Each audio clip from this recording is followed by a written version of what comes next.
muggy day. Sky's gloomy, air's all wet. Oh, man. At least let me finish my sentence. Ugh. Cold, cold, cold. Oh.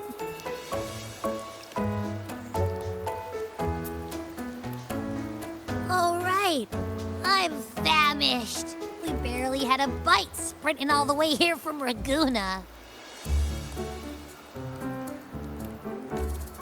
Whoa! Pinch me! This is a feast and a half! Hey, Rover. So, we did bring enough money, right? I mean, we kind of rushed out without grabbing anything.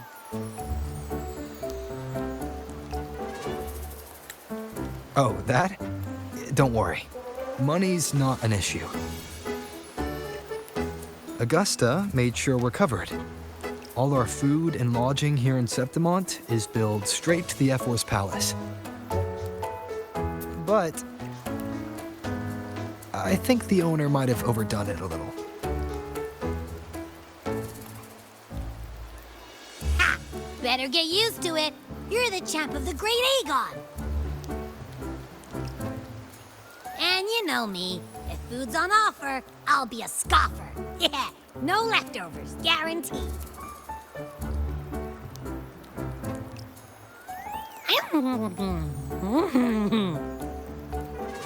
Free stay, free meal. The Zephyr really knows how to treat guests. Maybe we should, hang around a bit longer.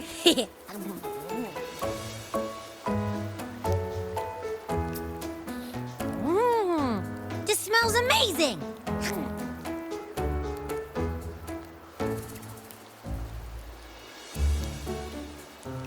Abby, what do you think Imperator wants me to find? If Cardathea's right, the last clue should be somewhere on the Sanguis Plateaus.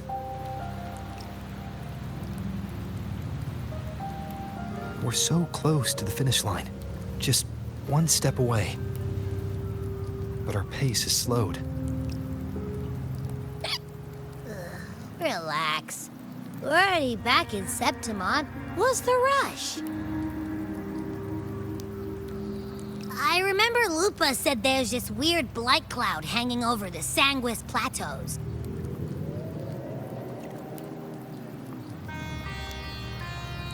And when the high tide, or whatever, rolls around, all the gladiators go there to hunt tacit discords. Wait, is the high tide coming up soon? The Aphra's invite did say something about a big hunt. Huh, that reminds me. Aren't we supposed to meet her today?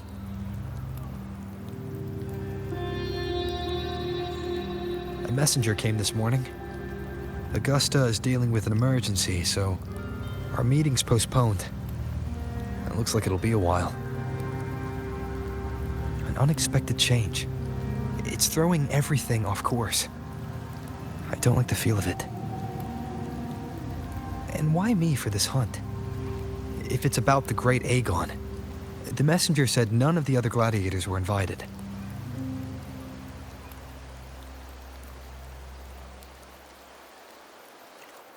Who knows? Maybe she just wants to test her strength against you. Typical Septimontian, right? You think so? I've only met her a few times, but I doubt she acts on such simple impulses. And as the F4, is she really in a position to do whatever she wants? Guessed from afar, you possess eyes as clear as crystal. But what troubles you so that eyes once bright as the highland sky now darken with rolling clouds?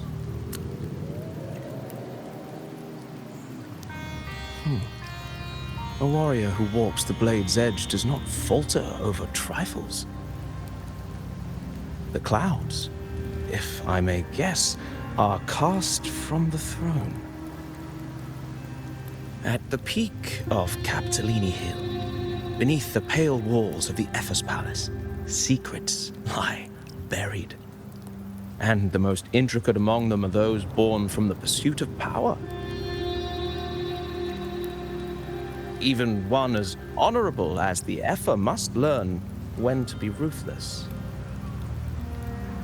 In Septimont, a city forged in iron and blood, anyone who seeks the throne without knowing the cost is no better than a lamb marching to the butcher's knife.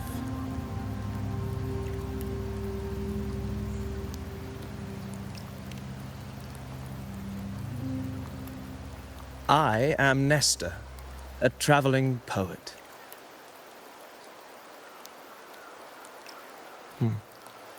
The rains in Septimont never seem eager to leave this season. So then.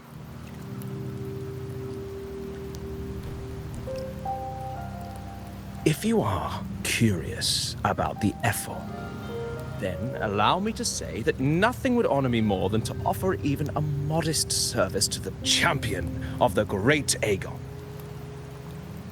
Wait, how do you know he's the champion? And all that stuff about the F-word, too. Huh? Your eyes. Were we talking too loud?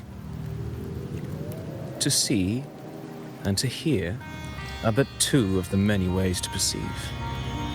Trusting the senses is a habit, a natural expedience, but not the only option. Truth be told, I've been gathering inspiration for my next epic, and its protagonist is none other than Augusta, the Effa of Septimont. That's why I speak of her with some familiarity. I have a feeling your tale with her will soon be written. And knowing more about those who walk alongside you is rarely without its benefits.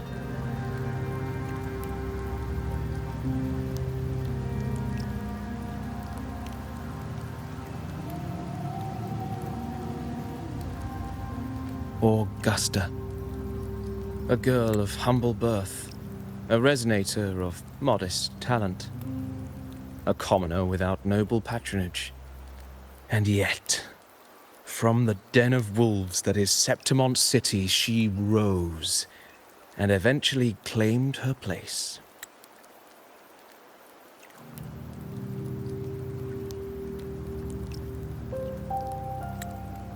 Just like the burning sun was once a cloud of dust.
fail enough times, and you might eventually succeed.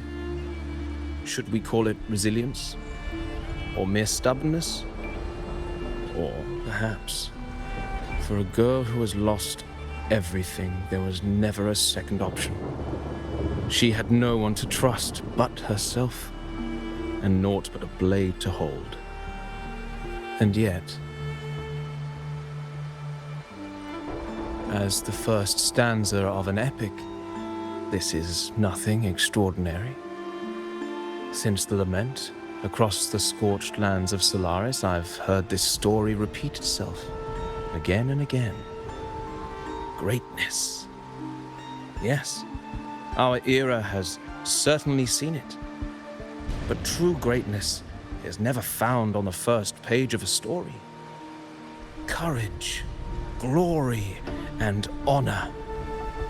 Such immortal virtues have been etched in tablet and stone. They are never forged overnight. Light as a thread, elusive as the wind, they weave themselves into every twist of fate, tangling with every insignificant choice we make.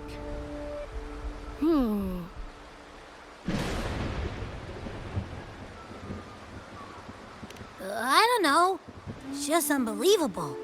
The Augusta he's talking about, and the F-word we saw in the arena. No way they're the same person. A girl far from home, arriving in the city upon Capitolini Hill in pursuit of strength. No title, no status, no wealth. I doubt anyone at the time could have imagined her rising to where she is now. Do you mean Cato? Do you believe Cato handed her that final victory on purpose, and that his scathing words were a test of her resolve? Then Cato must have been an idealist, to place his faith in a girl with nothing to her name. Now, why don't we keep this question in mind and see where the story leads us?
merely the rough shape of a short epic. This is all I can offer about the Ephor.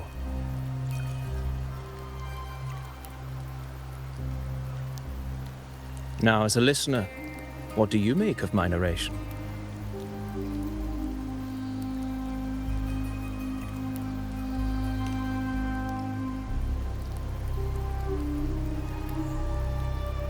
I appreciate your kind words, my generous listener.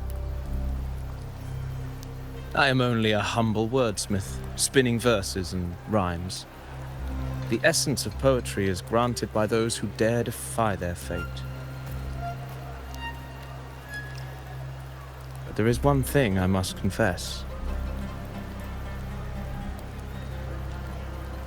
Through my words, your knowledge of the Ephor is partial, at best. Poetry can only offer a glimpse of the true story, the reality of people, events, and things slips beyond the grasp of words. I do not belong in the pages of the epic, so I remain confined to the observer's gaze. I can imagine events and emotions unfold, but I cannot truly recreate them. Here's some advice for you, though I hesitate to call it such. If you want the truth of a story, step into it. Become part of it. The opportunity stands before you now. As I've said, the tale between you and Augusta, the hero of Septimont, is only now turning its next page.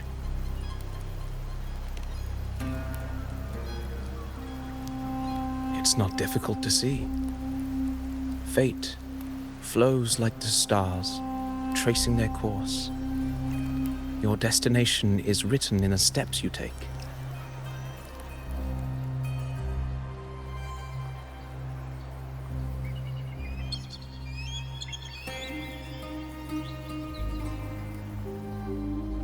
The rain is passing. I hear it ceasing its symphony upon the earth. It is time for farewells.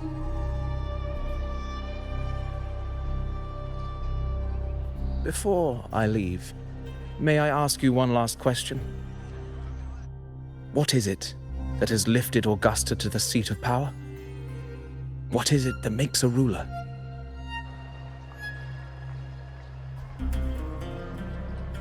Well, I'd say strength. Let's be real. There's no way Augusta could have passed those trials without strength. Rover, what do you think?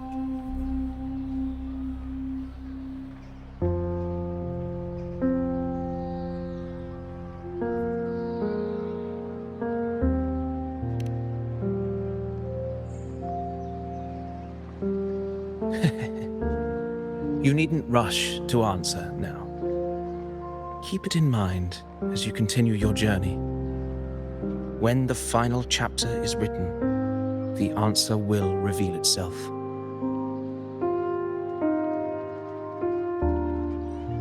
Farewell, my friend. Our paths crossed by fate and by chance.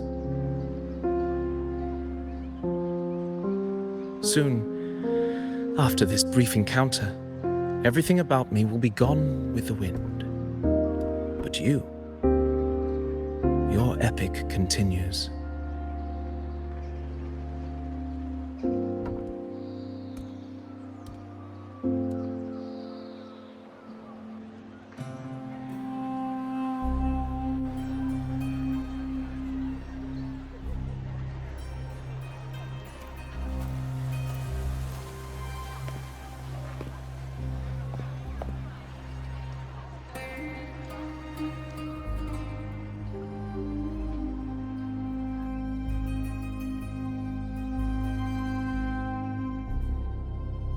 Your Excellency, you have indulged her too much. As the priestess, Iuno is far too unruly in both action and word. It's a disgrace to her title. Indeed. she entered the palace unannounced, uninvited, and with no decorum. A blatant affront to the authority of the palace. Same as always. Senators, all she crossed was a doorway. One too insignificant to carry the weight of our authority, or defend anyone's fragile pride. Let us not forget, it is not the walls of Capitolini Hill that command fear. It is my will, my sword, and our relentless conquest. I know your fear. You fear a priestess's voice drowning yours, and a rebel challenging the Senate's rules. But listen well. Power does not bow to sycophants, cowering behind their traditions. If you seek power, then step from the shadows. Face me, and prove yourself worthy.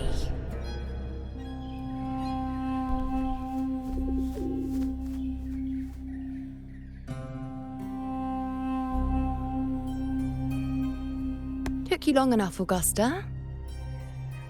Handling the senators takes time. You know that. Well, to keep our esteemed priestess from waiting, maybe next time I'll just leave them to their own devices. I'll make sure they record every detail of your feat, and relay it word for word to Grandmother Lilibet. Priestess Iuno, unruly behavior, left Tetragon Temple without permission, and trespassed into the Ephor's palace. I wonder, who will lose it first? Lilibet or you? Let those old foxes report me all they want.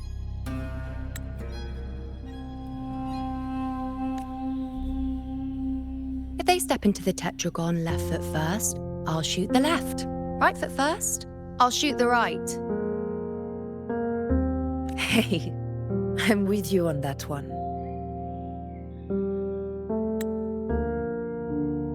The Senate should be reminded now and then that the Tetragon's kindness is not a reason to take Priestess Yuno lightly.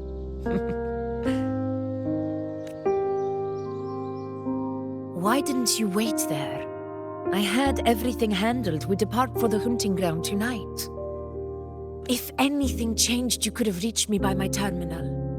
You didn't need to come all the way here. I want you free of duty until that day arrives. You're overthinking it, Augusta. I'm here to see that person. Grandmother Lilibet said his fate is one of unknowable void.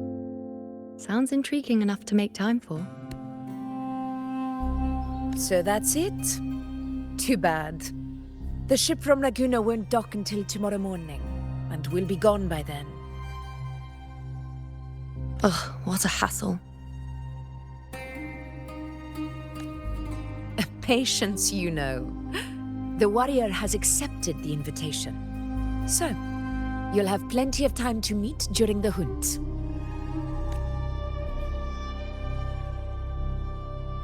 Is there something else you want to say?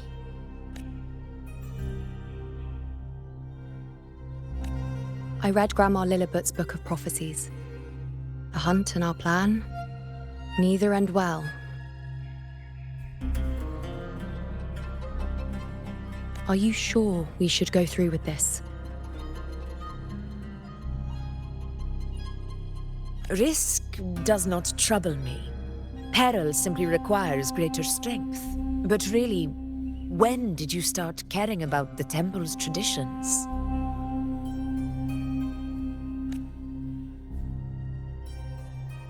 O ye faithless of Septimont, the divinity is enraged. Should your ruler defy their will again, doom shall be your fate. Lately, I've been hearing murmurs from the nobles again about the ancient prophecy from Ragunna. I will admit, those words once carried weight. But when our ancestors crossed the waters and climbed these hills, Ragunna's divinity didn't get a seat on the ship. And the priestesses all said the prophecy was incomplete. Only the hero of heroes, wielding extraordinary power, risen from the dark tides, shall bring eternity to Septimont. Then shall the waters quiet, the tempest still, and glory return with the blood of the old king. Do not forget, this is the other half of the prophecy. Fabius, Attilius, Valeria, one after another, these heroes have saved Septimont from the brink of ruin. As long as a hero stands, no disaster can break this eternal city. What if this time is different? What if ruin is our fate? Then I will sever that fate with my blade.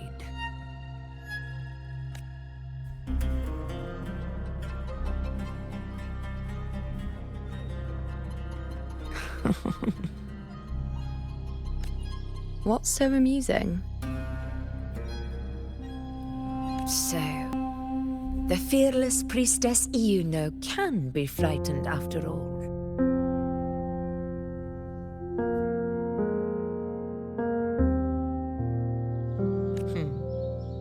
But it's fine. If you're afraid, don't push yourself. I can handle this alone.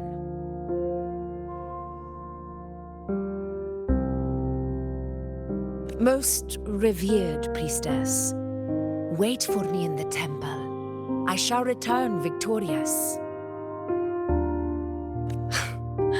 Frightened. Me? If anything, it's you, trying to shut me out and face it alone. Fine. Go ahead. You'll come back to me sooner or later. That I can't deny. I knew it. So you do need me for this hunt. Thank you. You know. Why are you saying this?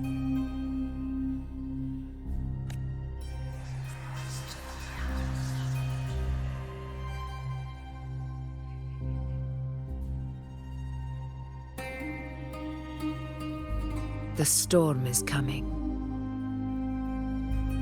Come, you know, my friend.